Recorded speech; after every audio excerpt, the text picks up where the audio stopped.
As Sandy said, appearances to the contrary notwithstanding, we agree about a whole lot. And as he pointed out to me yesterday, the hairs that we split probably couldn't get split if we didn't stand so close together. So there is that. On the other hand, we also disagree about a lot, and that's as it ought to be. I mean, Tibetans always say, if two people agree, you've got two fools. And that doesn't mean we don't have two fools now, but at least we have two fools who disagree. So I want to talk a little bit about one of the issues about which I think we disagree and which I think is methodologically important. And it didn't actually come into focus to me that this is what I wanted to talk about till I was listening to David last night.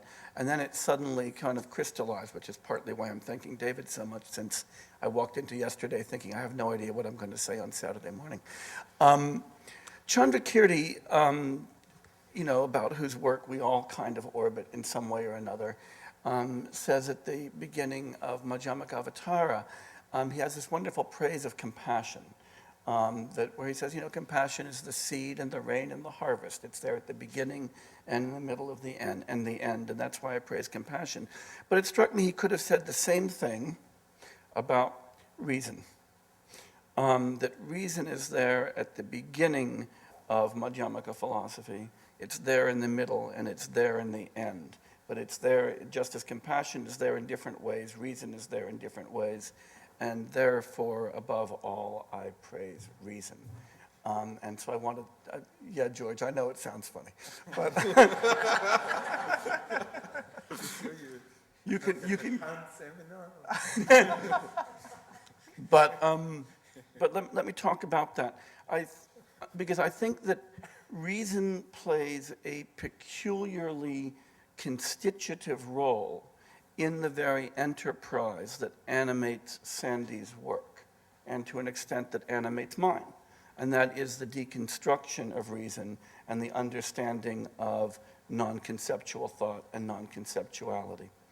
And it's that constitutive role that reason plays in that argument that I think is that is at the center of Nagarjuna's thinking about thought and about knowledge and about Chandrakirti's. And it's one of the things that I think makes Chandrakirti's work so profound.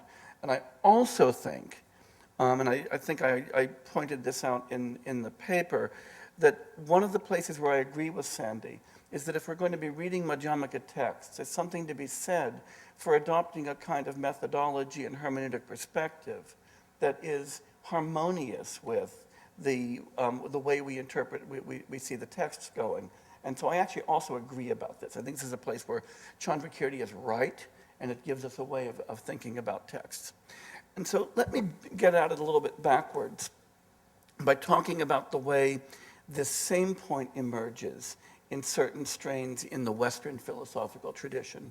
And as anybody who's read my work knows, I tend to like to think Madhyamaka through classical skepticism.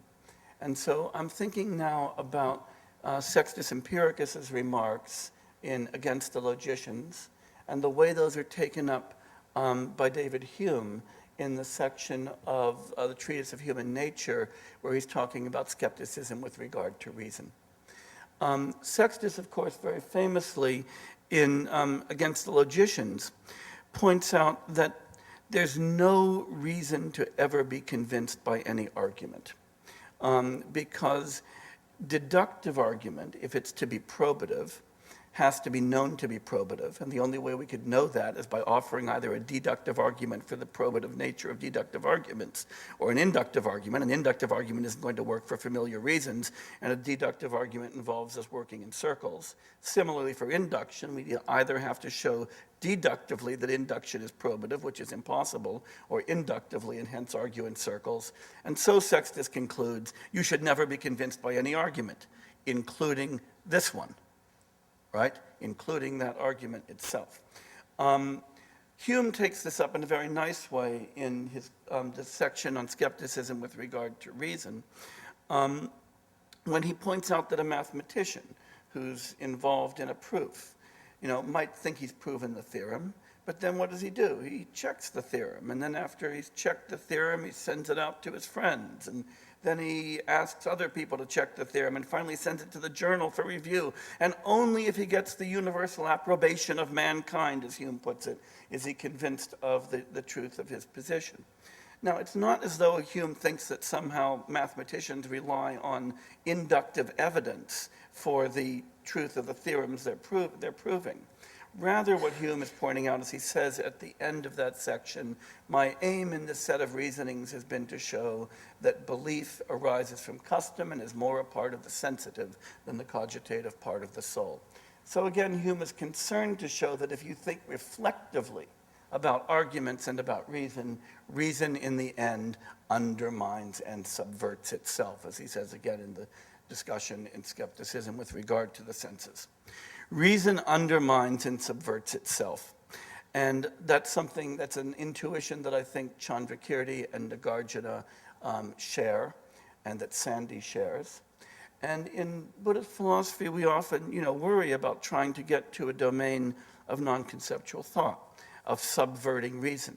But the question is, how do you go about doing that? Well, here's one way. Sandy might turn up with a pill. And Sandy says, take this pill. It'll make you totally non-conceptual. I don't advise doing that. I mean, unless you've got a few days to spare. But because simply going non-conceptual gets you absolutely nowhere. Moreover, you would have no reason to believe that that pill and the effects that it produces are efficacious or have any value for you. When we begin trying to approach a domain of non-conceptual thought, we begin by convincing ourselves rationally that there is some advantage to be gained from achieving non-conceptual direct insight. We then go after achieving that, if we're with Chandrakirti and Nagarjuna, by very careful argument. Not fictional argument, not non-existent argument, not by reading about the arguments that somebody else gave, but by pursuing analysis. Rational, as Tsongkhapa puts it, rational analysis that attempts to find out the fundamental nature of reality. And we pursue that analysis, and what we discover is that analysis undermines itself in the end. That the analysis teaches us that we shouldn't be convinced that we're going to find any objective knowledge at the end. So then if we achieve this non-conceptual understanding, if a rational analysis succeeds in subverting itself, do we end up completely non-conceptual, completely mute? No, we don't. We end up with any luck with a non-conceptual insight that we can then communicate, that we can then discuss, that we can then articulate. And that requires, as I said, that reason be present at the beginning, like the seed, in the middle, when we're performing the analysis, like the rain that nourishes the crops, and in the end, in the harvest, because non-conceptuality is really easy to achieve. All you need is a very large rock, right? Just bang, right on your head. And non-conceptuality is there. But that's a mute, inert non-conceptuality, right? Non-conceptuality needs to be enriched by the conceptual insight that allows you to actually make something of it. So where I think that Sandy and I end up disagreeing, the hair that we end up splitting, is in this kind of transcendental need for reason as the vehicle of itself undermining. There are a lot of paradoxes that emerge at the limits of thought and the limits of conception, as we all know, especially we Australians. But one of the great paradoxes is that the only way to understand the way that reason is in the end subverted, the only way to understand that reason isn't self-justifying, and the only way to understand that there is knowledge that transcends reason is to use reason. And the deeper paradox is that when you get to a stage where you might think reason can be abandoned, that's when reason is most necessary. Non-conceptual thought, if it's to be thought at all, has to be conceptual throughout. and an understanding of the limits of reason requires reason. And that's what Madhyamaka is about.